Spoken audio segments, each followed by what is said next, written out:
அண்மை செய்தி. ஹோசூரில் மேலும் 20 பேருக்கு வாந்தி மற்றும் மயக்கம் ஏற்பட்டுள்ளது.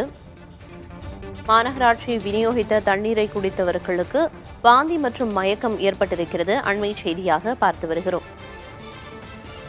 ஏற்கனவே விநியோகம் செய்யப்பட்ட தண்ணீரை பருக வேண்டாம் என ஹோசூர் மாநகராட்சி ஊழியர்கள் வேண்டுகோள் விடுத்திருந்தனர். தற்போது ஹோசூர் மாநகராட்சி விநியோகம் செய்த தண்ணீரை குடித்தவர்களில் மேலும் 20 பேருக்கு வாந்தி மற்றும் மயக்கம் ஏற்பட்டுள்ளது. நேற்று 25 பேர் மருத்துவமனையில் அனுமதிக்கப்பட்ட நிலையில் இன்று மேலும் 20 பேருக்கு பாதிப்பு ஏற்பட்டிருக்கிறது.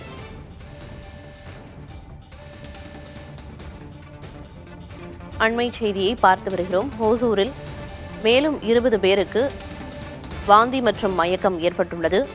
ஹோசூர் மாநகராட்சி விநியோகம் செய்த தண்ணீரை குடித்தவர்களுக்கு வாந்தி மயக்கம் ஏற்பட்டுள்ளது. ஏற்கனவே நேற்று இதே பாதிப்பு ஏற்பட்டு 25 பேர் மருத்துவமனையில் சிகிச்சை பெற்ற நிலையில் தற்போது அதே பாதிப்பால் மேலும் 20 பேர் பாதிப்படைந்துள்ளனர். ஹோசூர் மாநகராட்சி விநியோகித்த தண்ணீரை குடித்தவர்களில் மேலும் 20 பேருக்கு வாந்தி மயக்கம் ஏற்பட்டுள்ளது. மாநகராட்சி விநியோகம் செய்த குடிநீரை குடிக்க வேண்டாம் என்று ஏற்கனவே அறிவுறுத்தப்பட்டிருந்த நிலையில் தற்போது மேலும் 20 பேர் பாதிக்கப்பட்டுள்ளனர். உடல்நலம் பாதிக்கப்பட்டவர்கள் தற்போது அரசு மற்றும் தனியார் மருத்துவமனைகளில் அனுமதிக்கப்பட்டு சிகிச்சை பெற்று வருகின்றனர்.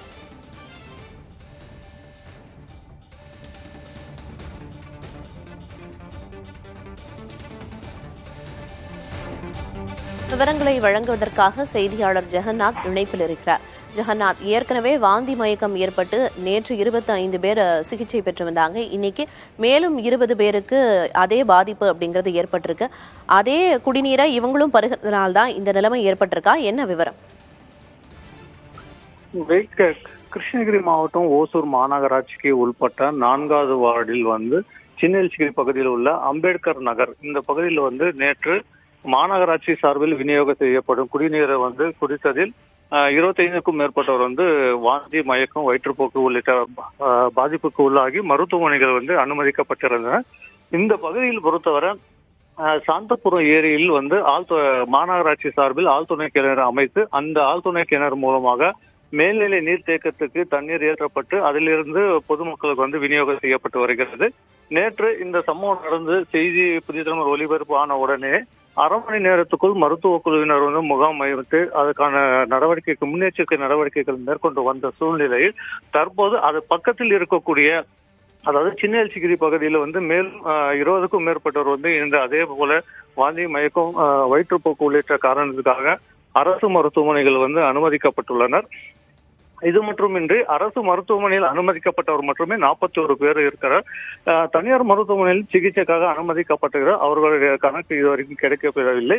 அதே போல் இப்போ இந்த மாநகராட்சி நல அலுவலர் இவர்கள் சார்பில் என்ன கூறப்படுதுன்னா அங்க இருக்கக்கூடிய மருத்துவர்களுக்கு பாதிக்கப்பட்டவர்கள் அதிக அளவில் பாதிக்கப்பட்டால் நேரடியாக ஆம்புலன்ஸ் 108 ஆம்புலன்ஸுக்கு கட்டாயப்படுத்தியே தெரிவிக்கின்றனர். அரசு மருத்துவமனைக்கு அழைத்து செல்லக்கூடாது, ஆரம்ப சுகாதார நிலையங்களுக்கு மட்டுமே அழைத்து செல்ல வேண்டும் என்று அவர்களுக்கு கட்டளையிடப்பட்டுள்ளது. இது மட்டுமின்றி அந்த பகுதியில் மருத்துவர்கள் செவிலியர்கள் 40க்கும் மேற்பட்டோர் தற்போது வீடு வீடாக சென்று காய்ச்சல் மற்றும் உள்ளிட்ட ஏதாவது பாதிப்புகள் இருக்குதா என்ற பரிசோதனை மேற்கொண்டு அவர்களுக்கு மருந்து மாத்திரைகள் வழங்கப்பட்டு வருகிறது. அதே போல அந்த நேற்று விநியோகம் செய்யப்பட்ட குடிநீரை யாரும் பயன்படுத்தக்கூடாது. அப்படி வைத்திருக்கக்கூடிய குடிநீர் அதாவது 4வது வார்டு ஃபுல்லாவே அந்த தண்ணீரை யாரும் பயன்படுத்தாதீங்க. அதுக்கு மாற்றாக டிராக்டர்களில் தண்ணீர் தற்போது இந்த பகுதி மக்களுக்கு விநியோகம் செய்யப்பட்டு வருகிறது.